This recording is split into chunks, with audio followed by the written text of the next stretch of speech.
into, Marvel, DC, film, TV as much as we are. And he was like, he once gave me the perfect description of Moon Knight, who I'd never really heard of before, which is that he is a schizophrenic Batman. And I'm like, what the fuck? Sign me up. I'm in. Sign me the fuck up. Now you're telling me, Haz? Now you're telling me Keanu John Wick Reeves could possibly play Moon Knight? He could possibly. Ooh. Dude, it'd be perfect for Let's Marvel go. stuff. He's in the peak of his fame at the moment. But everyone loves him. If I'm Keanu Reeves, though, I'm going to be like, Kevin, this is exciting. Do I want to debut in a TV show? As cool as that would be. Put me in a movie. Debut me, wait for this, Moon Knight, calling it, makes his first appearance in Blade. Oh. Then he gets his series. Oh, yeah. Oh, yeah. Oh, yeah. Because from what I understand, Blade, Moon Knight, I think they dabble in the supernatural a bit more. Is that correct? Yeah. Moon Knight, I honestly got to know nothing about Moon Knight. I know a little bit, but not much. Yeah, his costume is dope though. I keep hearing that he's Marvel's Batman. Yeah. Well, I think they have a huge opportunity here because they don't really have the closest is Iron Man in the sense that Playboy turned superhero, but even then the personality and so we'll see. But I think huge potential here, and I think if I'm understanding correctly that Blade and Moon Knight operate in the same kind of circles, then I think you debut him there. I think it'd be perfect. It'd be huge. Keanu in Mahershala. Could you imagine? Fuck, man, the world we live in, it's the golden age. Well, it comes with its caveats. It does. Yeah, I know, we'll get into that. It does indeed. Dools, welcome to another episode of the More Cops on Duty podcast. Oh, Haz, it's good to be here. What is the More Cops on Duty podcast, Dools? Oh, Haz, if you haven't fucking guessed by now, it's a Marvel fanboy podcast. I mean, that's what it is at this stage. We talk about it every week. There is constant Marvel news. It's a bit ridiculous. It consumes so much of us. No, it's a film and TV podcast. Throw a bit of games in there every now and then. Catch us every Tuesday. Kind of. Dools and Haz. We're on Spotify, iTunes, Podbean, which also distributes all your favourite podcast services. We're also on Instagram and Twitter to an extent. We should get back on this. Week. We keep saying we'll get back there. We'll get there, Dools. We'll get there. Probably not. Dools, what have you been doing this week? Oh, mate, I've been hanging out, been cruising, watching a few things here and there, but I'm just. How about you? What have you been doing? Man, I've been watching Mindhunter. I'm sure you have as well. Yep, we're going to talk about that. We'll talk back into that. I've been rewatching all the Harry Potter movies lately. Oh my god! So I came in and Harry's newsfeed. I thought for a second, wait, what is there a new Harry Potter movie or something? Because it was like a clip or a trailer. No, it turns out Harry's just been rewatching Harry Potter. I could tell immediately just by looking at his all YouTube the algorithms, which is so bizarre. Have you been watching on Netflix? Yeah. And you've been doing some Googling about it as well after each probably. movie. Just about characters and shit. Man, what a fantastic series. I need to rewatch them. I feel I look back poorly on the Harry Potter films for some reason. I mean, I think Prisoner of Azkaban. Yeah, Prisoner of Azkaban is my favourite. It might be close. It's actually close to a 10, I think, that film. Because it's awesome. It's just so good. But I got to go back and rewatch. And the strange thing is, the more I think about it, and the more because I talked to someone recently, I think someone else actually rewatched them, and we were talking about them. And he was describing to me what happens in Deathly Hallows Part 2, and it dawned on me, I was like, oh shit. I don't think I've seen Part 2. Really? I only watched Part 1, because I was like, I remember not liking the last movie. They were in a fucking cabin in the woods for the whole thing. He's like, that's Part 1. And I'm like, what? And Part 2 I'm pretty sure I've watched Part 2, but I cannot for the life of me remember anything about it. 95% of Part 2 is in Hogwarts.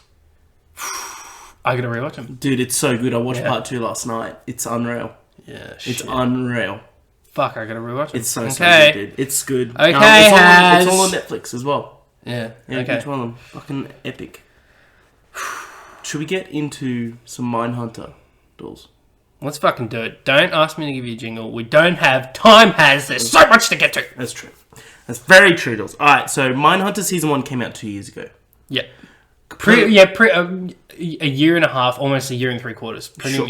A long time. At least I heard nothing about it until it actually came out, and then when it came out, I saw heaps of news stories saying David Fincher's new Netflix show on serial killers amazing. Like, everyone was raving about it, so I gave it a go, and it turned into my favorite Netflix series of all time. Yeah. Oh wow. Okay.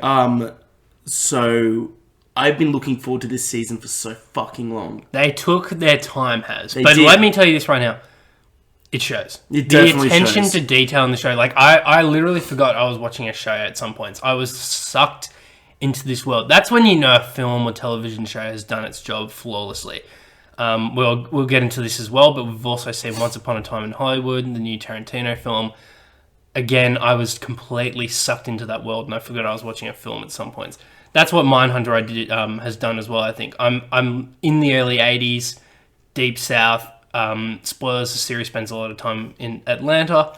I'm just like the set pieces, what people are wearing, the accents, the technology around them, just things like that. I'm fucking in it right now. I'm soaked in it.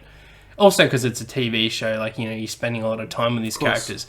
But man, it's just like a show like that. Like, you really just you look at some of the sets, you think about oh man, how long would it have taken them to recreate early 80s Atlanta and stuff? And it's just like Netflix didn't spare a cent for this show, you can tell. Each frame looks like an art piece, dude. Oh, dude, it's so well shot. Anyway, you continue what you were saying. But yeah, so I was looking forward to this, and as you said, David Fincher takes his time with his projects, and you can absolutely fucking tell. I loved season 2. I really fucking loved it. I loved how real it was. They actually took story, because everything that happens in it's a true story. I think, so the lead characters are fictional, loosely based on the real guys. I mean, but the cases that they were. Yeah. That's what I mean. Sorry. Yeah. But yeah, so it really feels real. Like, it isn't just good guy versus bad guy, which is fucking sick. Yep. But it just takes another approach to solving a crime than normally you see in a serial killer sort of show or a true crime sort of show. Well, that's because the fascinating thing about it, and it's a learning exercise, this show, especially in season 1, where you literally are watching unfold the creation of this serial killer. Like, serial killers exist, yes, and they're aware of this. They're main characters Holden and Bill Tench are fully aware of this, and they're trying to figure out who these people are, and they slowly but surely are able to categorize these killers, and they come up. They literally coined the term serial killer. That's a part of the show, and gave me goosebumps when they said killers who kill in patterns or do things Sequence in certain killer. ways. Yeah. That was, I think, the original name for them, and. It's so fascinating, man. And so, this is a continuation, obviously, and they deal with different killers and with a different killer. And I think we both kind of agree. I still think there's something about season 1, which for me, I agree. I think season 2 is phenomenal, but there's still something about season 1 I can't. Season 2 on its own is one of the best shows on Netflix, but when compared to season 1. Season 2 on its own is the best show, one of the best shows on Netflix. See, I was thinking about it to myself. I think because comparatively, another true crime show in this echelon is probably True Detective. Yes, and I think it stands toe to toe with True Detective. Season 1. It's better than season 3, but I don't think it's not better than season 1. But I think it's it's in the conversation. Destroy season 2. Oh, well, yes. Good God. See you later. So, yeah, it pretty much only just came out, and it is a TV show, so we're not going to go into spoilers. Don't need to get into specifics, because there's a lot to dissect. Can we just say fucking shout out to every single cast member? Except Greg. Except Greg. No, Greg's fine. Greg's playing Greg, so... But, Bill Tench and Holden Ford, holy shit. Tench and Holden, and what I appreciated was that... because we got glimpses of Bill's and Wendy's home lives in the last season, but it mainly focused on Holden. Holden was definitely the main character. This one actually felt like Tench was the main character. Yeah, I'd say Holden definitely took the backseat. At least for the first half of the season. Then once we dove more into Atlanta. I think Holden took front seat maybe for the last 2-3 episodes. Yeah, and then juggled it with Bill. But I think seeing Bill's home life and, you know, the side plot there, which I'm not, like, I like side plots that are focused on character development. I like them when they're done well. This was done exceptionally well. Yeah. I didn't mind that we went away from Atlanta occasionally to go home to Bill. I was like, yeah, I want to see what's happening. How's this psychotic child going, dude? Oh, good God. Brightburn in the making. Fucking Jesus Christ. Literally, bro, I got fucking Brightburn vibes from that creepy little fucker. Yeah. When he's standing in the park staring at the kid, I was like, ooh, here we go.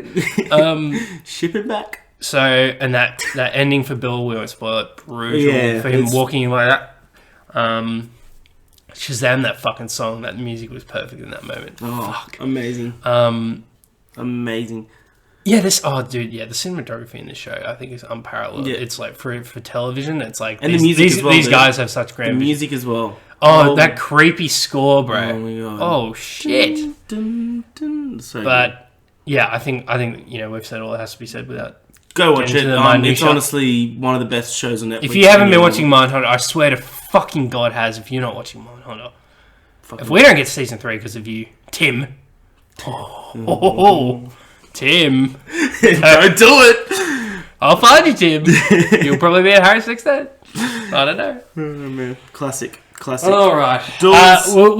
Sorry, before we really get into it, we'll quickly touch on The Boys. Oh, so go ahead. We both started... Well, I've finished it. I know you've only watched the pilot, but you're telling me you love it. Yeah, I'm definitely. I can tell you right now, if you love the pilot, then you will love the rest of the season. It only gets better and better and better. That's awesome. So season 2 already confirmed, from what I understand. Yeah, it's already shooting. Which is fuck yeah. So I mean, we could probably expect it in less than a year then, because I think Amazon want to be more aggressive with their content, from what I understand. Amazon know they have something good. Really good. Carl Urban, I think, steals. Carl Urban and Homelander fucking steal this show. Homelander, is Homelander the main guy? The main one superhero. Yeah. Yeah, got you. The Superman ripoff, dude. Yeah, I know exactly, man. Yeah, him and Carl Urban definitely, I think, steal this show. But really cool performances for everyone. Really, I love how it's very on the nose, a little meta at moments, and at how they're poking fun at the superhero genre, and based on a graphic novel series, though, from what I understand. Really? So not like completely original in the sense that it's always been around, but I think they've incorporated stuff because now we're post Marvel, post MCU, so it's just like there's like a few jokes about that, and but it really like in an environment where we're just flooded and drowned by superhero stuff, it still stands on its own and isn't derivative, because it's like it flips the formula on its head, and it's really genius in how it does it. So yeah, great show. Okay, I can't wait to finish it. I'll finish it before the next pod, and we just go through it then. Beauty. The epic. Dools. There's 111 days until Star Wars Episode 9: The Rise of Skywalker. Let's fucking go. Let's get into it. Is it? I think it's Rise of Skywalker. Nope, it's The Rise. You fact checking right now? Go ahead. Go right ahead, Dools. Go right ahead, Dools. What the fuck does it say right in front of your eyes? What does it say? Can you just read it out? Do you want me to blow your mind right now? They changed it. I'll show you the original story. It was Rise of Skywalker. Now it's The. I knew I was... Yep. Anyway, I can't... I don't think you're right. Anyway, Dools, we've got a fuckload of news to get through. A whole... I think, should we lead... Should we... Let me get through the bullshit stuff first, yeah? Okay. The bullshit. You'll know what I mean. X-Men Dark Phoenix finishes its theatrical run with the worst box office performance in any X-Men movie. To put this into perspective, Dools, domestically in the US, the lowest before that was The Wolverine with $132 million. That's a shame. That probably would have been because of how bad Origins was. Decent. Because I actually I watched like half of it the other day, just having to be on TV. No, dude, it's better than fine. It's very good. Trust me. I think we maybe look back poorly on the Wolverine solos, but the Wolverine, which is still the one in Japan, right? Yeah, because that was still James Mangold, and that's still fucking good, bro. It's a good movie. So to put in perspective, that got $132 million domestically. That's terrible. X-Men Dark Phoenix got 65.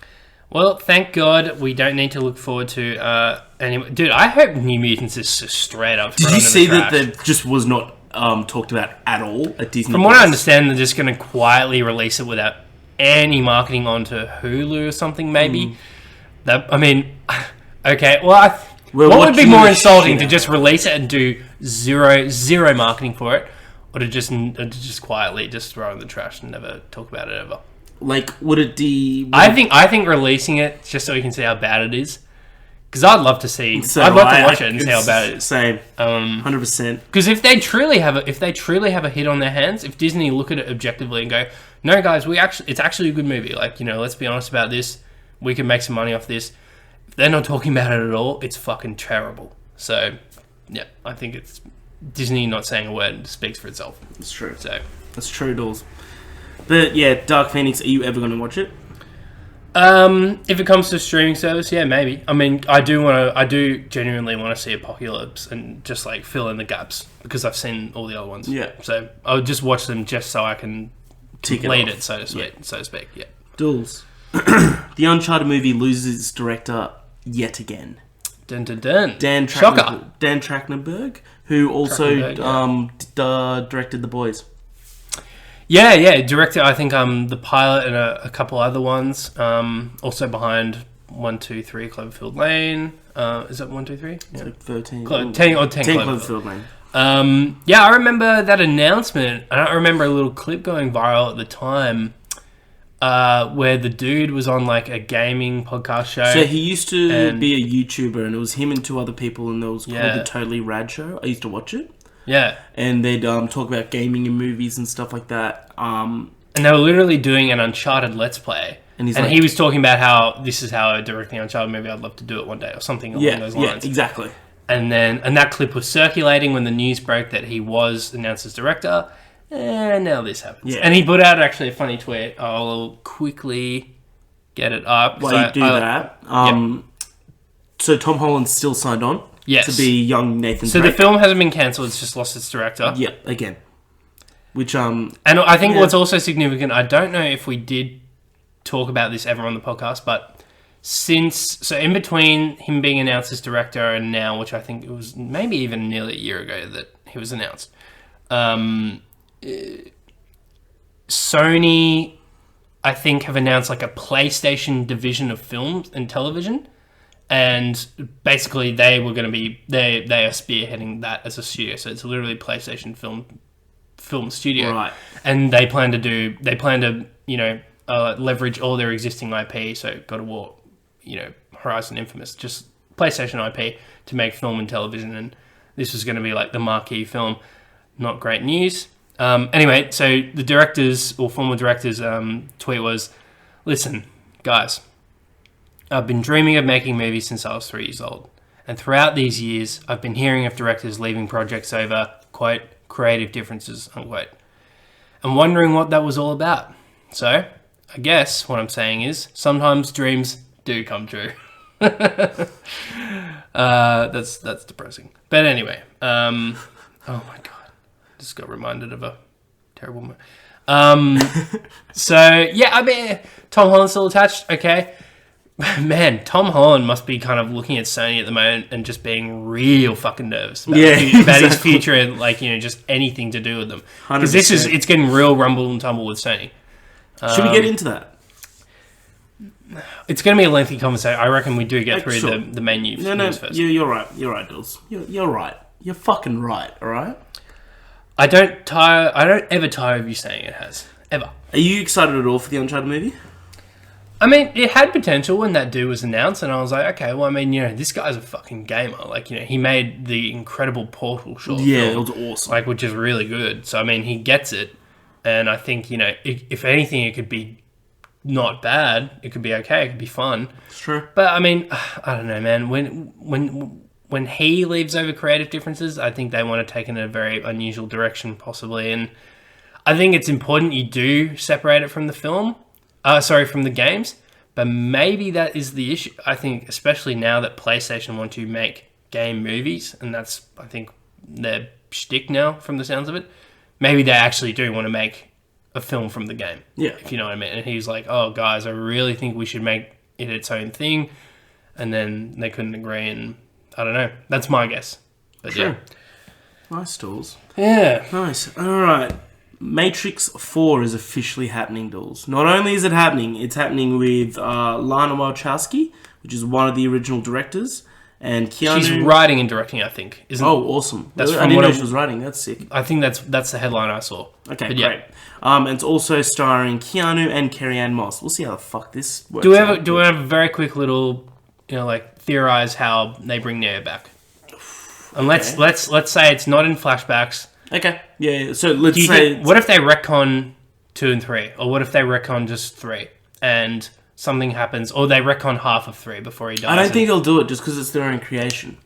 Well, yeah, but at the same time, this is their own creation. They could be like, well, this is the story we always wanted to tell, blah, blah, blah. But I mean, his death was so definitive. So how what if he's a clone? Well, I mean, yeah, they could do anything, but I think they know how significant it will be bringing Neo back and to make him like a Terminator-esque, character and bring him back and make him evil or some shit. I mean, well, I don't know. Maybe it's a little strange to me how the Matrix. Like, I understand the first movie's, a cult classic, so to speak. Even though it's a huge film, everyone loves it. But there's only one really good Matrix movie. There is. Why is this series held in such a high regard based on one film? I've got an argument with a guy that I work with. I would say that half of 2 is really good as well. Yes. 2's a good movie. 2's not bad, but yeah, 3 is really 3 loses sloppy. its plot. But I would say the argument is that you have one really good film. Yes. So yeah. So what's your argument? I'll die on this hill, Dawes. Is that I think that the John Wick trilogy is better than the Matrix trilogy. I don't even think if someone even tries to argue otherwise, I wouldn't take them seriously. Well, I've got a couple people that argue it. Dear. But they haven't seen John Wick 2 or 3, so I don't know. What? What did they can't argue? Exactly. How? Who are these people you're locking heads with? I mean, fucking hell, that just sounds like a recipe for brain cancer. It is. Honestly. It is. I'm all for this. I love Keanu, so it's interesting though. I'm all for it. That they've announced Carrie-Anne and Keanu coming back. Maybe they can't get Lawrence Fishburne. No, I'm sure he would come back if asked. Surely. Yeah, It's like one of his iconic roles. So I mean, maybe they don't want more. What else has he got going on? So Matrix 4 for ages is supposed to be a soft reboot. We heard rumors Michael B. Jordan was going to play a young Morpheus. Yeah. Then we heard it was just going to be a spin-off, brand new characters and stories, reboot, blah, blah, blah. And now... but the Wachowskis were never supposedly involved. But now... Yeah, this is all confirmed. And they're calling it Matrix 4. So it is a sequel to 3. Yeah. So... Yeah. It's interesting. It is very interesting, Dills. You know what else is interesting? Michael Rooker is cast in Fast and Furious 9. God damn. Let's go. Is there anything else we can say about that? No, that's fucking awesome. I can't wait for this. Michael Rooker is loved, right? He's a much loved fucking celebrity. He's one of the dudes where he loves being at those cons. He loves making the Mary Poppins jokes. He just loves what he does. Yeah, he's just about having a good time. So I think he's a perfect fit for the franchise. 100%. He's definitely a villain. Yeah, I mean he's like a villain henchman or something, right? But Michael Rooker, he's a fucking great actor. So I mean, if he can be another villain who, with the exception of Idris, it seems like maybe, but it seems like every villain so far has been turned. It's true. So, It's true. Dools. Yep. The next trailer for Rambo: Last Blood came out. Did you watch it at all? No, I didn't know they really... Because that movie's like a couple weeks away. Yeah, I know. So it's literally like... It's adult version of Home Alone. Okay. I'm so in. Yeah. There is so many fucking diabolical traps. I've only seen maybe half of Rambo 1. I haven't seen the rest. So I'm going to try to watch them all before Last Blood. Only 3 movies. Oh, no, 4 movies. 4? Okay. Yeah, 4. No, you got this. Easy. Cool. Dools. Bond 25 officially has a name. No Time to Die. No Time to Die. I love it. I think I like it a lot.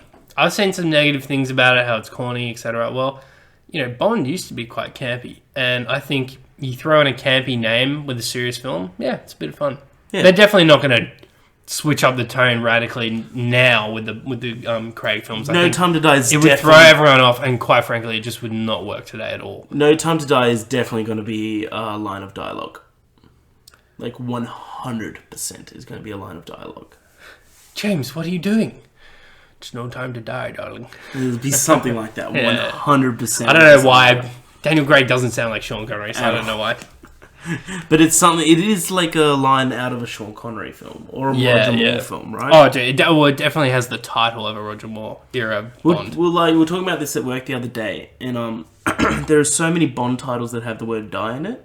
Like No Time to Die, Die Another Day, Live and Let Die, Tomorrow Never Dies, Never Say Die. Actually, yeah, you only really need to go back to the Brosnan films for the wacky titles. Yeah, exactly. Well. Tomorrow Never Dies. What Die Another Day. Fucking film. I remember when Die Another Day came out. I was like, "This is it. Bond series has peaked." And I watched it again a few years ago. And I was like, so "What is wrong with me?" It's so shit. The global warming missile, like fucking a literal focused beam of global warming, and I'm like, someone wrote this. Like, someone approved this. I'm pretty sure that was during the writer's strike, bro. Like, yeah, I'm pretty sure must have been. Well. There's whereas the giant tidal wave and he's just surfing it. Oh, the horrible CGI. Oh, so good. Fucking hell. So good, man. Pierce Brosnan. He only made one good one. Oh no, I think GoldenEye and World Is Not Enough. Yeah, World Is Not Enough is not a good movie. I only thought Christmas came once a year.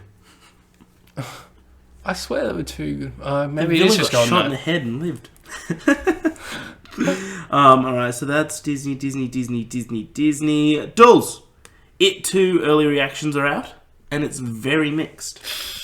Ooh, Has, what are you thinking? They're also releasing clips. Is it out this week? Is there maybe a little advance or something we can get to? Maybe. Yeah, there's clips every work your magic, day. see what you can do. There's clips every day. Oh, I don't want to watch that shit. Well, I'm not seeing anything about it. My social media is consumed by Disney currently, so I mean, yeah, I haven't seen anything about that. I don't understand why movie studios advertise like this now, where they literally just show clips. It's strange. Yeah, I don't want to. Yeah, like, why don't you have faith in your film? That's what I'm getting worried about. It one was so. I don't think they would switch up their marketing. Well, I mean, maybe it is in response, but it one's like an instant classic. Yeah, that was an excellent film, and I don't know. Oh yeah, it's actually you're right. It is mixed. It's very split down the middle. I've seen long, bloated, not as good as the first. I've also seen better than the first, amazing, unbelievable. So I mean, it's really. I think if you really like the first one, I think we're going to be fine. I think we're going to have a good time. So I don't think there's anything to worry about. I think I'm not going in hoping for an Oscar film. I think I like long films if it can justify its length. So we'll see. I have seen a consensus that it's drags a little bit in the middle, but we'll see. I mean, we will see. I really couldn't give a fuck what the critics say until That's true.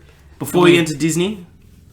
El Camino trailer, the Breaking Bad film. So this came out of actually it kind of came out of nowhere. So I don't know if you saw this, but Bob Odenkirk, who, Saul. As you know, Saul Goodman, I think said literally a couple days ago, I think he was asked about, he's like, oh yeah, this Breaking Bad movie, which was talked about a couple months ago. Have you know much about it? He's like, oh yeah, no, they finished shooting. And they're like, what? Oh, what? Yeah, it comes out this fucking November. And he's like, yeah, they finished October 11th. So, so maybe a day or two after Bob's comments, we get this trailer out of the fucking blue. It's a Netflix film. It'd be cool if it went to cinemas. I would like to see it in cinemas, but because I think Breaking Bad, another TV show, which stellar cinematography. Yeah.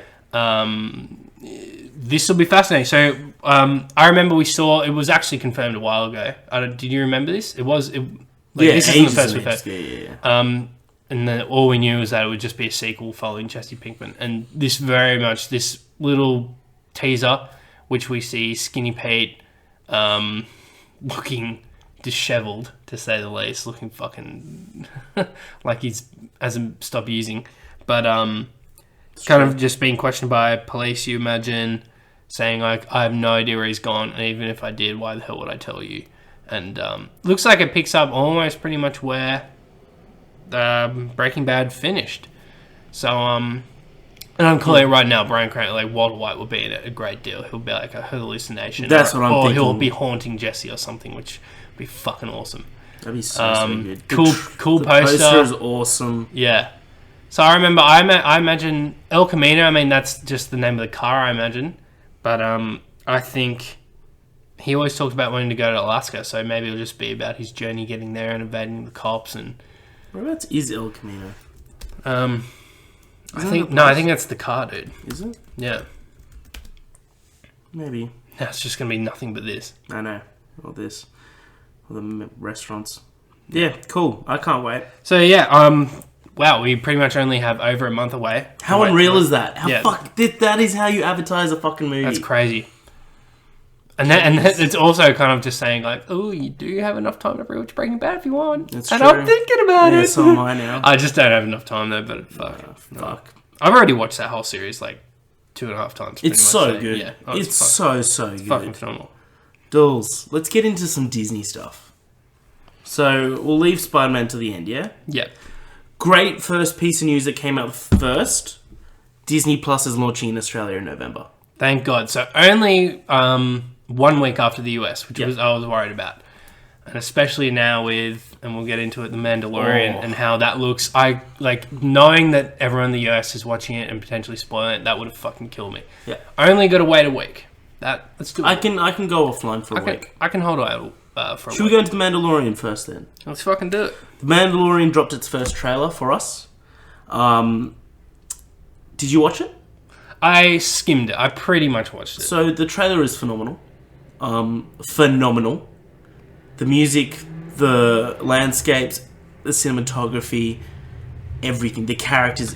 So amazing. The first shot, it's very deliberate of this trailer because it's like, this is not your kid-friendly Star Wars that you're used to. You literally see Stormtrooper helmets on fucking pikes. So it's finally, and what Solo should have been, giving us the gritty take on Star Wars. Like 100%. This is the dark underbelly of, I hope Alderaan's in there somewhere, but I think is it Tatooine the first planet? Or it's not really specified, but yeah, that's cool.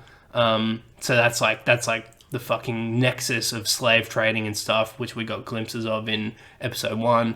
But I think it's so rich, bro.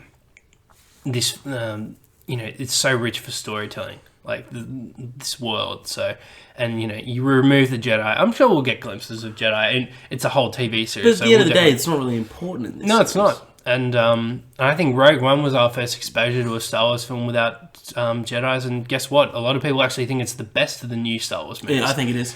So, I'm fucking all in. Like, I had high hopes for it, but of course I was a little cautiously optimistic.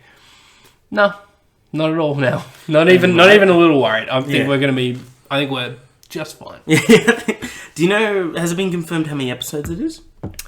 I didn't see anything, but my guess is it's definitely going to be like 8 or 10. Yeah. That's just a hunch. Well. So we saw... Because the Marvel ones are, I think, typically 6 or 8, so I think, 8's a safe bet. Did you see the characters that are in the trailer? So I skimmed it. I didn't hear anything. I literally just did a little, but I think, we already know Pedro Pascal is the lead bounty hunter. Yep, he's the Mandalorian. I didn't see a shot of him without his helmet off, Neither do I. No. I know Taika Waititi is a robot. I didn't see him. I saw, this female character, but, I didn't really...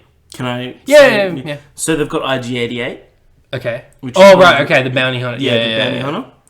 Who is he? He's like the robot-looking dude as well? He's the robot with the giant cylinder head. Yeah, that's not Taika though, is it? Taika's a new character. I'm not sure. Okay. He looks fucking awesome because he's been since episode 4. There's absolutely, we're in agreement. There's absolutely no way Boba doesn't show up in this fucking show. Yeah, surely, right? Yeah, surely. And do you think? Because now it's Solo kind of in purgatory, like it's kind of floating around. They're not really sure what to do with it because of how it tanked in the box office. Because they definitely planned sequels. Because what's his name? Aldrin let it slip in an interview that he was signed on for a few. Do you think they bring Darth Maul into this? They got to use him, bro. They introduced him. He could be a side villain or something. Potentially. He probably shows up in another show that was announced. Maybe. Okay, we'll get to that. Woo! So yeah, characters, IG-88. Yeah, IG-88. They got the Death Troopers back from Rogue One. Sick. Finally, Didn't see that. Fucking sick. Yeah. It was literally just a shot of them all just lining up, pointing. So that's what I'm saying. I think this is an opportunity to use characters, which... Right? Yeah. Because, like, when Rogue One came out, everyone was raving about the Death Troopers. Yeah. Fucking sick. It's like a special ops elite death squad. Fuck yeah. It's like IG-88 in episode 5, because it's like... You only see him briefly, but everyone talks about him and Boba and some of the other bounty hunters, because it's like... They're shrouded in mystery, and they're so cool, because and that's like the Death Troopers. They're literally only in that opening scene with... Ben Mendelsohn. There's stories just about him. Like, there's books written just about IG-88. That's great. And they're fucking awesome. Like, he's just a fucking badass. I mean, I guess they're not canon anymore, so... You see him in action for, like, 2 seconds, and he's sick. Sick. Shit. So I can't fucking wait for this bloody show. It's gonna be sick. Dude, with this and games, October onwards is a stacked... I know. End of the year. Stacked. Get that couch groove going. Can't wait. I'm taking double work. Cannot wait. Black Panther 2 Duels. Release date of 2022. Ryan Coogler returning. Cool. Can't wait. Cool. Do you reckon it's going to win Oscars? I don't know. I'm calling right now just because it seems to be like the rumor has been rough for ages, and there's no grounds for it, but it just seems to make a lot of sense that Namor will be the villain. Yep. And I've seen cool titles like Black Panther and the Submariner and stuff like that. And it just works. Black Panther 2, Two Kings. Yeah, that's also dope. But I think they're moving forward and getting rid of like numbers on their Black sequels. Panther 2 Kings. So I think like yeah. I reckon that'd be sick. That'd be really sick. I think they have a storied history in the comics. So I think it just I mean, do you know much about Namor or not much? Yeah. Is he an Aquaman ripoff, or is like there's a bit more depth to him because he can be a villain? I'm not too sure. I'm sure we'll find out. Interesting. Duels talking about Disney Plus launching and everything. Disney and Marvel have really doubled down on this fucking service, and they're just announcing. Did they announce even more? They shows? Absolutely did, right? Oh my god! If you tell me they announced a fucking She-Hulk show, because they would never do that, then I'm gonna flip the fuck out. They didn't only announce a She-Hulk show. Oh my god! They announced a Miss Marvel show. Oh my! And a Moon Knight show. Okay, so let's be completely clear about this, and I respect Marvel for doing it, but they understand that diversity representation is really important. And now Marvel get to claim they did the first black lead superhero film. Yep. Even though I guess Blade was, but there was something different about Black Panther because it was like all ensemble African American cast. But now they get to claim first Muslim superhero lead, which is Ms. Marvel. And so that's right. Yeah. I mean, props to them because they're getting ahead of that stuff, and I mean, they really are covering all bases. Eternals has like LGBT characters and deaf characters, so I mean, good on them. I mean, well, it is impressive. It is. It's fucking impressive. I fucking love Marvel. She-Hulk will be cool. I'm not really too excited about Ms. Marvel because we've literally only just got Captain Marvel, so it's like it does feel a little soon. But I guess because Moon Knight and some of these shows are not, they're like 3, almost nearly 4 years away. Yeah. So. They're literally. I think we'll probably have gotten Captain Marvel 2 well before then. All these announcements is just to show people that they're thinking a long time in the future. Yeah. So She-Hulk sounds cool. I mean, I want more Hulk. It does have me a little concerned that this is how they sideline and phase out Banner, because I mean, I still think there's a lot of potential for him. But and I mean, he's a CGI character, so I'm sure they can figure it out. But I think, let's be honest, the biggest one here, though, is Marvel's Batman Moon Knight and the potential that he has. It's going to be sick. So, it's very exciting. So, Kit Harington was rumoured to be cast as Moon Knight about a week ago. But it's come out, he's confirmed to be cast as Black Knight in the MCU and will have his debut in The Eternals. There's a great little thing going around. It's... So it's a still from Game of Thrones season 1, and it's just before Jon is heading to the wall, and it's Robb Stark saying to him, "Next time I see you, you'll be all dressed in black." That's awesome. How amazing is that? Because he's also in the movie as well, obviously. Richard Madden. Of course. And that's awesome. Like that's almost a bit too perfect. Like they're reuniting, and then anyway, that's so funny. Good on him. Shut your fucking mouth, you piece of shit, Jeff Goldblum. Oh yeah. Did you watch the trailer? Talks about the world. Well, no, I didn't. Dude, the trailer is amazing. Okay, we'll watch it right after this. Okay. Like, I was watching it on the bus home from the Swans game yesterday. Yeah. And I was laughing my fucking ass off. Oh my god. There's this little clip as well, which I sent you, where he's asked by someone what the Spider-Man thing will mean for Disney and Sony. He's like, what's going on? You may as well be speaking Greek to me. Like, it's like, Jeff, you're a fucking treasure. You are a treasure. He's so good. It's like, this will all be pure gold. Gold bloom. He's so good. I'm pretty sure he's on every drug known to man, but I mean, I just put this man in everything. I love it. He's just like, if you don't like seeing me, then guess what? Have I got a treat for you? This entire show is me. He's so good, man. There's honestly no one like him. He's so unique. Is that launching with Plus? I have no idea. The only substantial show that I know is launching is Mandalorian. Yeah. No, yeah, I don't think any Marvel... I think first Disney Plus is early next year. I don't think anything is launching a Marvel show. But anyway. Yeah, well, Jeff Goldblum, I think he would be... Huge. Disney Plus has, and I was telling you, they ain't playing. They ain't playing around, Dools. Netflix Stan, watch out. Last bit of Marvel news, Dools, and it's a bit sad. Spider-Man is out of the MCU. For now. So the latest development on this, and I told you right before, is... So it was very back and forth, it seemed, with this story. At first, it had come out that Disney... And so negotiations had broken down between Disney and Sony over renewing their deal with having Spider-Man in the MCU. Because for those who might not know, Spider-Man, whilst a Marvel property, and this obviously is confusing for the mainstream fans, is technically not their property when it comes to film. Back in, I think the late 90s, Marvel were getting desperate. They had a few flops, and they started selling off their IP, like X-Men, Fantastic Four, and Spider-Man to third parties. X-Men and Fantastic Four obviously went to 20th Century Fox, Spider-Man to Sony.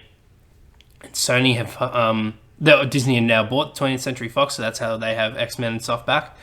But Spider-Man has still actually technically been property of Sony's since... Spider-Man and all his surrounding characters as well, mind you, since Marvel sold him. And you can... Because if they'd held on just a little longer, they were acquired by Disney not long after. They had to do all that. Iron Man was a success even before they were acquired by Disney. So, if they'd held on a little longer, they might have just made it. But then some argue that the MCU wouldn't have been possible if it weren't for them selling off those properties at the time. Yeah, so, exactly. I don't know. It's a double-edged sword. They were going very bankrupt. Yeah, they were. So it was it was a tough choice they had to make. So Sony been playing hardball, and, they're a business. They're making right business decisions because I think... We don't know the specifics, but from what we understand, I think Disney were originally getting 5% on the Spider-Man movies, and Sony would then get, I think, a share from Spider-Man's appearance in the Marvel movies, the Avengers movies. But otherwise, Homecoming and Far From Home were purely Sony productions and would just only creative involvement, largely from Kevin Feige on the Marvel side. So again, rumors, Disney apparently wanted to just have a 50-50 split, and Sony were like, you're insane. He's our property. Sorry. That's 50-50 isn't ridiculous. You guys are a monolith of a company.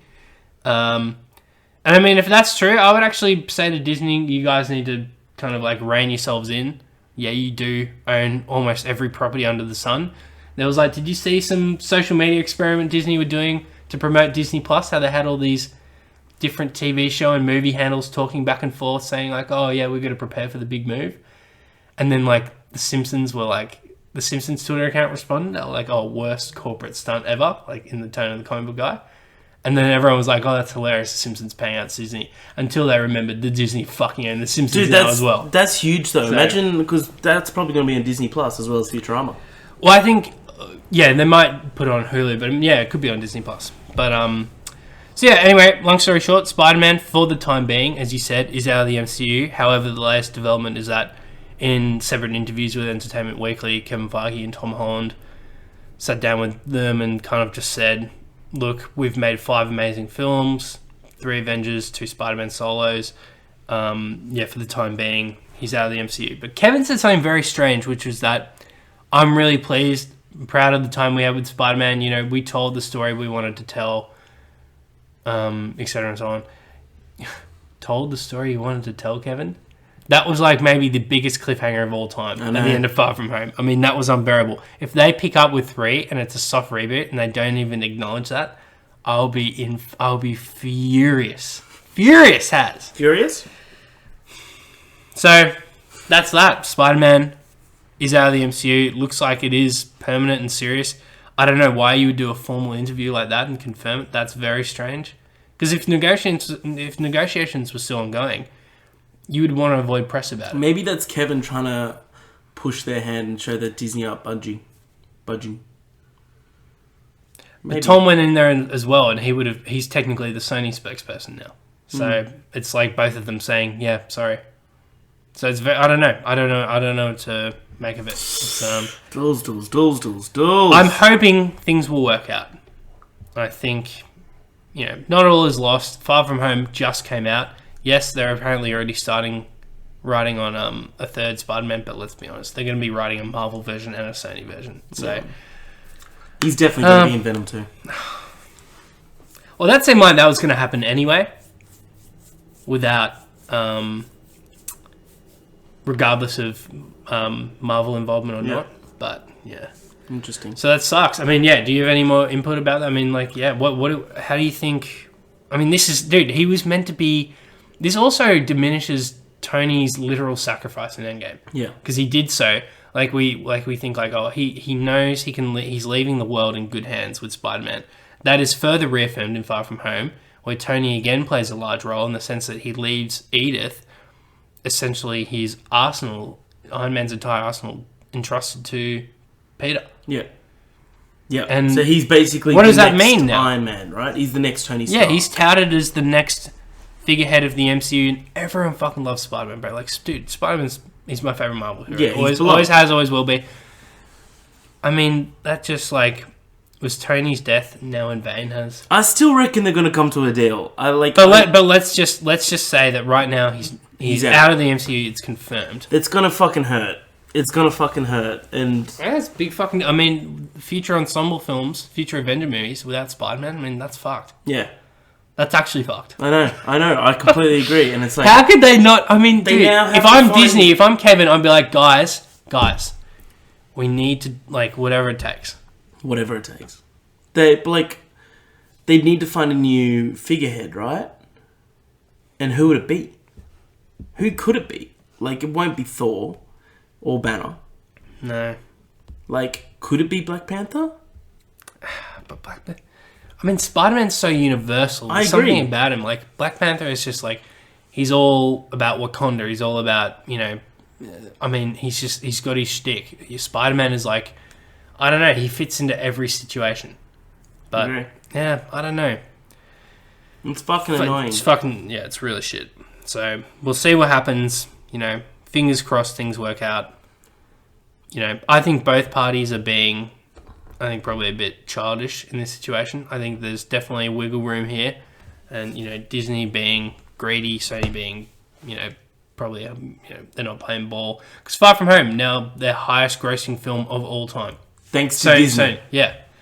I think if Sony had so naive as to think that is without Marvel's involvement, they really don't have a clue. Because, I mean, all you need to do is look at Amazing Spider-Man 2's box office results. Yep. And that'll tell you everything you need to fucking know. Exactly. So, yeah. Well, that's that. Dools, let me tell you about something that happened yesterday at D23. Kathleen Kennedy was on stage talking to the audience about everything Star Wars, and she said there's one thing that It's been rumoured.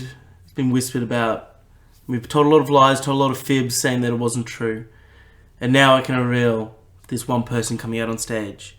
And Ewan fucking McGregor walks out on that stage with such a swagger. Did you see this? And I didn't watch the clip, no. So he says to me, he goes, Kathleen, ask me if I'm going to play Obi-Wan Kenobi again. And like the whole audience goes quiet. Like you could hear a fucking pin drop. And she goes, Ewan, are you going to play Obi-Wan Kenobi again? And he grabs the mic, turns to the audience, goes, yes! Fucking nuts. He's trying to do his Keanu moment. Yeah, right? But he should have come out and said hello there. But, oh well. Hello there. Hello there. Ewan McGregor returning as Obi-Wan Kenobi in an Obi-Wan Kenobi solo Disney Plus show. Fuck. Yes. Right? So this might sound crazy. I've been a little down on Star Wars here and there. But out of every announced Disney Plus thing, and I'm including Marvel, out of every single thing announced, this is now my most anticipated.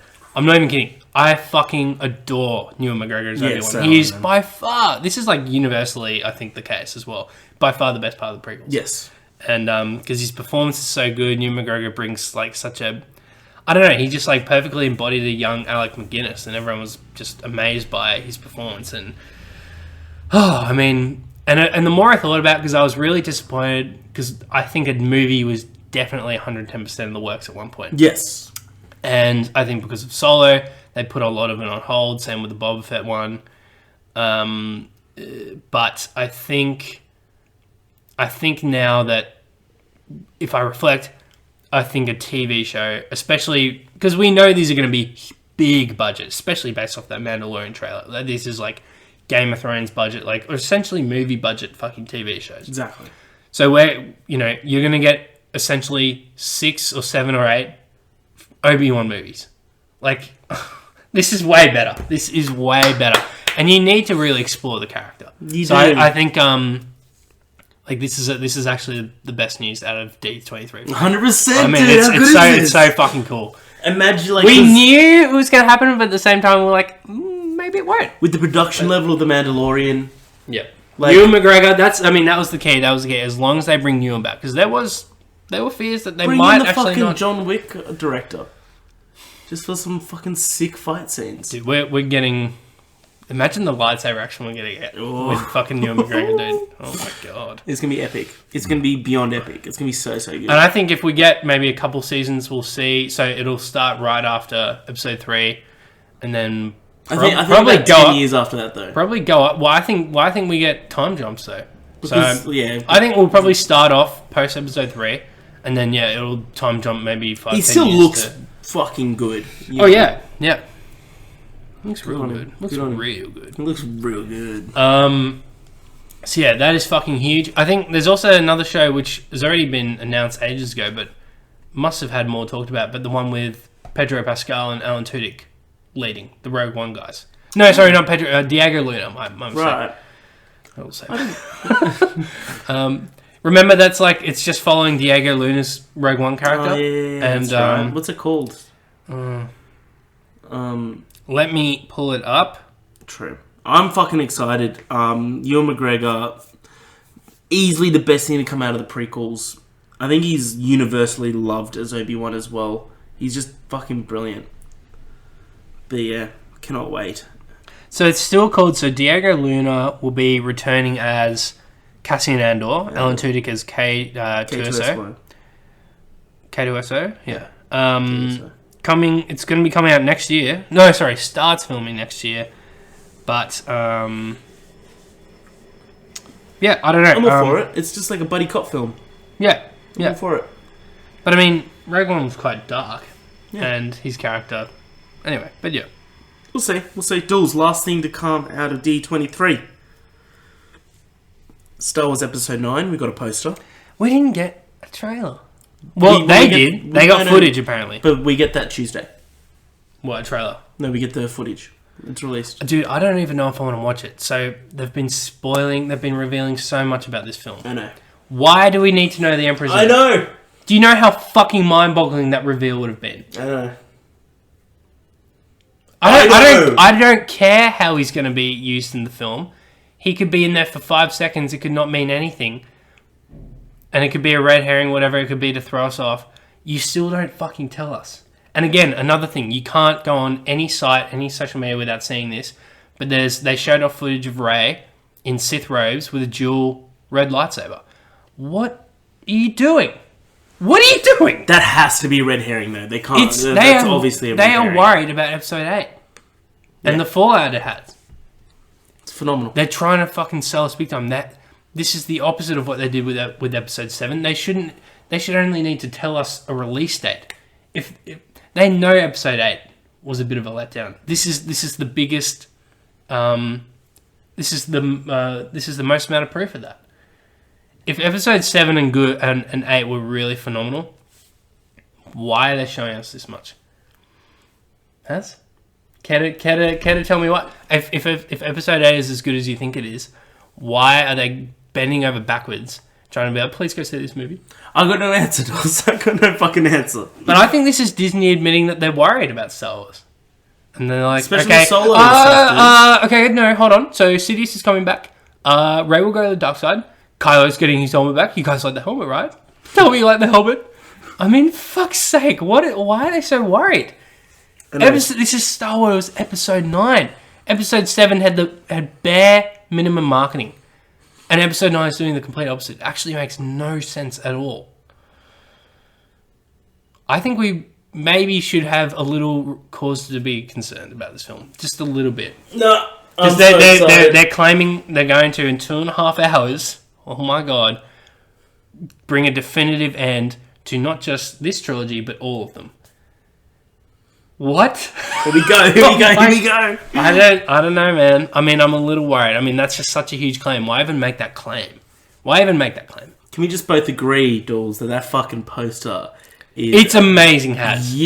I've also seen this take elsewhere, but I'm taking credit for it because I made it ages ago. But Kylo literally piecing his helmet back together is a metaphor for the fallout of Episode 8.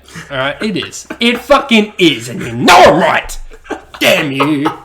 Oh man, Episode 8, phenomenal. Phenomenal. Well, we all have our Star Wars blinders on at some point, one or another. So look at that fucking poster. It is. But that is just telling me right now that he will play a huge role, but he's not going to. Why? It's so gorgeous, dude. I might get that. Also, there's way more blue than red. Yeah, it is a fucking cool poster, and that's obviously Death Star shrapnel. Yeah, I was gonna say, is it Death Star or is that like one of the? Well, they already showed us again another huge plot point. Or they already showed us the fucking Death Star in the first trailer. They had to do that, man. Why? It's just one of the. But no one would expect to see the Death. Why would we think to see the Death Star in the trailer? I just think that there is so much more shit that they're keeping close to their chest. Of course they are, but at the same time, Sith, Rey, Sidious, that's huge. This might all be a red herring, though. The Sith, Rey, and everything. Okay, well, Sidious definitely isn't. He's on the fucking poster now. Of course that. But remember how they were advertising Rogue One and they showed what's her name? Jyn Erso. In full on it's called Empire gear, and she was in the Death Star. Yeah, okay, she could be undercover, but dude, she's got a fucking red dual lightsaber and everything. I mean, there's definitely going to be in the moment in the film where she'll turn and then come back, but that is ruined now. I don't think she will at all. But at what point will? Okay, fine. I mean, if they can pull it off, if they can make it seem believable, the thing is, remember when Luke said it's time for the Jedi to end in that Episode 8 trailer? Everyone thought it was a red herring. Technically, it wasn't. Yeah. It actually was what we thought it was.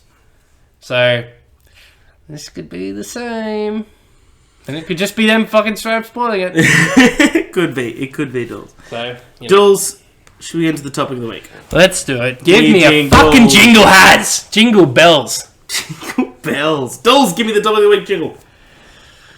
We've made it. We're here. Topic of the week. Dawes, topic of the week this week. We saw a film directed and written by one Quentin Tarantino, titled Once Upon a Time in Hollywood. Dawes, we've been looking forward to this for quite some time. Since it was announced, which I think might be close to 1.5 years, if not 2 years ago. A while ago now. Actually, maybe not that long, because I I felt like we took ages to hear the first thing about it, but nevertheless, we've been waiting a long time. So, leads Leonardo DiCaprio as Rick Dalton and Brad Pitt as Cliff Booth. Rick is a struggling actor who is past his prime. He's peaked, and he's kind of in a slump. And Cliff is his best friend and stunt double. This film has.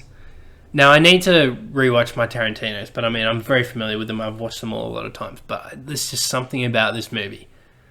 Is it still your number one? I think it might be. Awesome. I think it just drags me into this world, and it sucks me in, and it literally teleports me to 1969 Hollywood, and I'm like I'm in it, and and for 2.5 hours I'm there, and it feels like a journey. It feels like an experience. It flies by the way. I love the pacing. And I think when a film, like I mentioned that before about Mindhunter, but like when a film does that, it's like that's the best example of filmmaking there is, when it just you forget you're watching a movie at some points.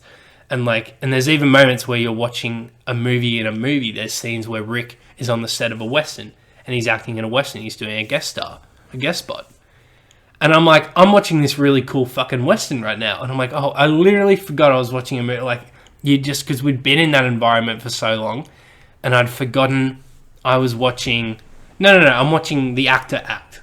And I literally did forget that for a brief moment. And I was just I think it was a testament to the writing and Leo's acting. And I mean, it's just the cinematography as well and everything. It's just phenomenal. I mean, so there's a few scenes of them driving down Hollywood Boulevard. They completely transformed it, and Quentin's talked at length about how he was so blessed to be able to, I think this is the first time ever that they closed down Hollywood Boulevard for a movie to shoot this movie. And I think this is Quentin Tarantino. Only a very small group of people could probably have this kind of pull and influence, and it just looks unbelievable. Yeah, what he did. And I mean, yeah, I don't know. What do you think about this movie? I fucking loved it. I've seen it twice. I think it's really, really, really great. I love it. I don't think it's my favorite, but that's putting it up against Titans. Yeah, he's got it's compared to any other to majority of other directors, destroys. Yeah. I think that Leo and Brad work perfectly together. Both very unique characters on their own. But I loved it both. I loved the time period and everything like that. And I love how... Are we going to go into spoilers? Yeah, cool. I'll wait till what I was going to say. I love how Tarantino makes stuff his own, basically. Every single side character had a great little unique quirk about him. But at the same time, you just watch this movie and you just know it's Tarantino. Just the dialogue alone. Yeah. 2.5 hours and you just fucking sucked right in through every single conversation. It's beautiful. I honestly thought we were maybe at the half point of the film when they get back from Italy. Yeah. And I was like, I'm like, take me for another ride. I'm ready to keep going. I'm ready to talk about that shit. So out of 10, what would you give this? Well, I mean, if it's my favourite Tarantino, and I think at the moment it still is, but I need more time. I need to watch it again, and I also need to watch the other Tarantinos. But because currently, before it, I think Pulp Fiction was probably my number one. But there's just something, and I personally think we may have gotten the best performances. I think Leo's performance is Oscar worthy easily. Yeah. I think Brad is hilarious, and he's just cool. He's just a cool motherfucker in this movie. There's no other way to describe it. He's just a bad man. He's 55. It's not like an Oscar. Brad's isn't an Oscar-worthy performance, but it's just he's just so fucking cool. Yeah, he's fun. Fun. Whereas Leo is a bit more eccentric because he's an actor and plays an actor and just has mini breakdown moments and things like that, and just pulls it off so well. But like a fucking baboon. Oh fuck, what was I gonna say? No, but I think just so. Yeah, if I had to give out of 10, probably 10, dude. Yeah, so this is an absolute love letter to old school Hollywood. Literally all the characters. You got Steve McQueen down to Roman Polanski, Sharon Tate, who Sharon Tate is plays a larger role than of the real life characters, plays the largest role. Yep. But also still, so I think I think it's a valid criticism, although I think I view it in a different way. Is what is the point of Sharon being in the film? But for me, she's the conduit for the audience into late 60s Hollywood. Like, there's moments where she's the one who we're walking with her down Hollywood Boulevard. She's the one where we go see an old school movie with her. She's the one where we go to Playboy Mansion. There's not really going to be, how do we get Rick, struggling actor who's been out of the scene, into these moments? I mean, how's that going to work narratively, from narrative standpoint? So, I mean, she was that conduit, and she was like that touchstone to that really, like high life Hollywood, that Hollywood high life. So I think, what do you think of Sharon's involvement? I mean, did it fit for you? It fit for me. I saw it more of just like a connection to the time period. Exactly, yeah. They're like, you're watching these characters like, this is sick, and it's just like, just remember, this is exactly where we're at in time. This is Sharon Tate. Yeah. And it also just it made it real at the same time. Like they brought in the fictional characters, Cliff Booth and Rick Dalton, but it also brought it into a real fucking world. When Rick's living next to Roman Polanski and Sharon Tate, I'm all for it. And they got all the little like the real life facts and everything about who their other neighbors are that turn up and stuff like that. All completely real, and it really feels like this is Tarantino's history. Yeah. That's how I saw it. I didn't like. I heard a lot of people say the same thing to me. Of just like, I was watching the movie, who didn't know much about Manson murders at all. Before you go see this movie, definitely read up on the Manson murders. And they was like, why the fuck is this Sharon Tate chick in it? It didn't make sense at all. And I'm like, read up on Manson murders, and they came back and like, this makes so much more sense. I mean, it was very much taking a backseat to Rick and Cliff's story. But that is the point. Like, it was always meant to be a backdrop. It was a bit of a touchstone to reality, even though Tarantino did play around with the real events and how they unfolded. But and away we go. So good, so good, so good. Do you want to get into quick spoilers? Yeah, I mean, we have been spoiling it, I guess. I think God, yeah. So I want to quickly talk about that final scene. Oh, so do I. Where they just where you're kind of waiting for it, but at the same time, I was thinking like, well, this is a different Tarantino. This is like a genuine. There was no blood. Love letter to thing. Like, I don't think we're gonna get your typical bloody mess, and we almost didn't. Yeah. So, but I'm glad we did, because it's just like, it's classic Tarantino, and Tarantino's probably making this movie being like, I gotta do something. Like, so the last scene, spoilers. Manson's disciples. So Tex, who's like the lead one, and it was also cool seeing him in Mindhunter. Yeah, same. But I thought that was cool as well. Tex, so in real life, Tex and two other girls whose name I'm forgetting. I think I'll get them. I think maybe one of them is like Louisa or Alicia, something like that. Go break into Roman Polanski's house. He was currently away, I think, shooting a film in London or something, I think, at the time. And this is all real events, by the way. And Sharon was home having a little house party with only a handful of friends. I think like 4 or 5 other friends. So there's 6 people in total. Tex and these 2 other... Trudy? Okay, Trudy. I think, were there 3 girls with him, or just the so 2? There was 3, but one, like, bounced. Yeah, one left. Maya Hawke, which was funny seeing her in there. That's right, it was Maya Hawke. So yeah, Tex and the 2 girls go and break in, and they essentially just fucking murder everyone. Flower Child was the one that left. Flower Child and Trudy and Tex, they all go in, they murder everyone. But in this film, in Once Upon a Time in Hollywood, things unfold a little differently, and they actually break into Sharon's next door neighbor's house, who happened to be Rick Dalton. Sadie. And at the time, Cliff is in the kitchen. He's just smoked an acid-dipped cigarette, so he's having a good time. He's going for a walk in the woods. Yeah. Rick's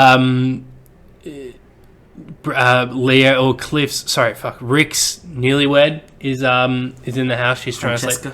Francesca.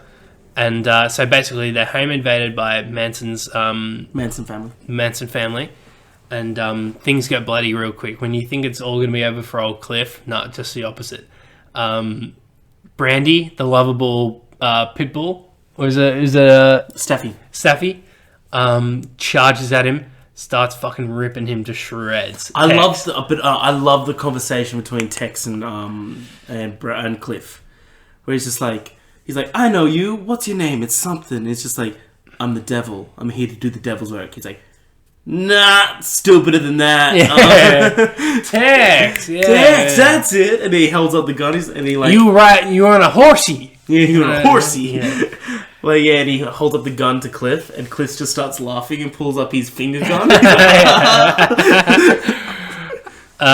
But you could still, he was still a bit self-aware at the time because he's sicked brandy on him, and I love that. It all happened so quickly, and then you have like this like kind of psychedelic version of I looked it up. I've been listening to it so much. This you keep me hanging on, but it's like by I think this Long Island band called Vanilla Fudge who do like weird kind of like weird covers of famous songs, and so this is like playing in the background as all the action's going on, and the other girls like try to charge at everyone else with a knife, and then like I don't know, like Brad just fucking like pegs a stacked can of dog food at this bitch and just fucking levels half her face. Like, oh my, like it's absolutely brutal. And you see all of this. You see everything. And then the other one charges at him, and he's just smashing her face on every single surface in the house. At that moment we knew that Cliff killed his wife. And then, oh yeah,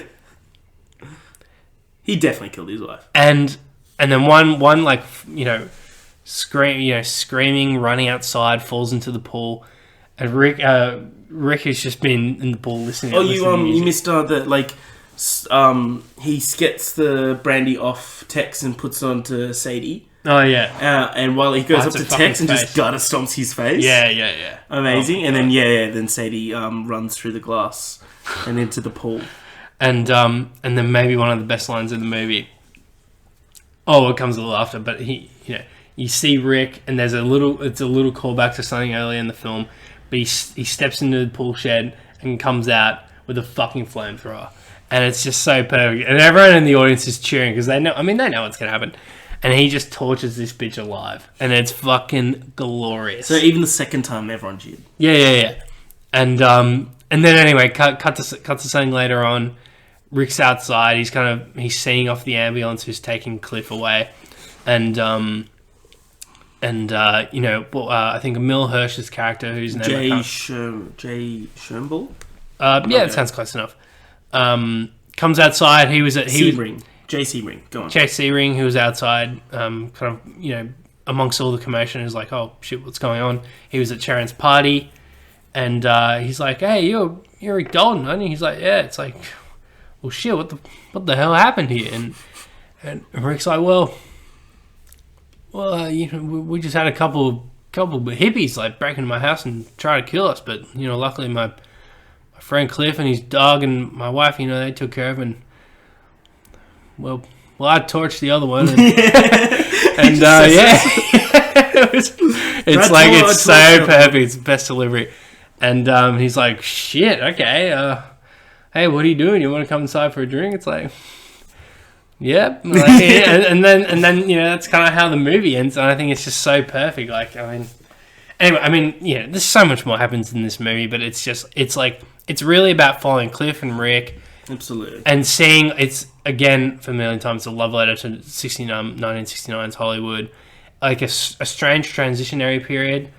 Like a lot of people talk about the Manson murders as the end of the 60s. Really, it was like the end of the 60s, and I think we saw a more mature America after that. I don't know, something along those lines. Like America was very idealistic and happy-go-lucky, and then I don't know, just like we're getting deeper into the Cold War as the 70s came along and things like that. And so this was kind of like looking back fondly on a simpler time, and Tarantino did his best to depict that. And man, like the soundtrack and everything, I mean, you really are just transported to this world. 100%. And it's just so flawlessly done. And that, I think, is why it's my favorite Tarantino movie, because it's like, yeah, it's so authentic. Shout out to the Bruce Lee scene. Yes. So good. Yes. Even though everyone wants to whinge about something and they decide to pick on that. Who gives a fuck? It's not even grounded in reality. That means if I get into a fight, I kill you, I go to jail. Anyone get into a fight, kill anyone, they go to jail. It's called manslaughter. It's so perfect. See this fucking movie. No one beat the shit out of Bruce. No one. Really? That dent on that fucking car begs to differ. It's like, hey Bruce, might not want to tangle with this guy. You know who he is? It's like, No. He killed his wife. What? This guy? What the hell, Cliff? What the hell did you do to his car? Oh, I threw this little bastard into it. It's so good. Absolutely go see it. It's fucking awesome. Jules, close us off. Thank you very much for joining us on today's episode of More Cops on Duty. It's been good to have you. We've enjoyed your company. We hope you enjoyed ours.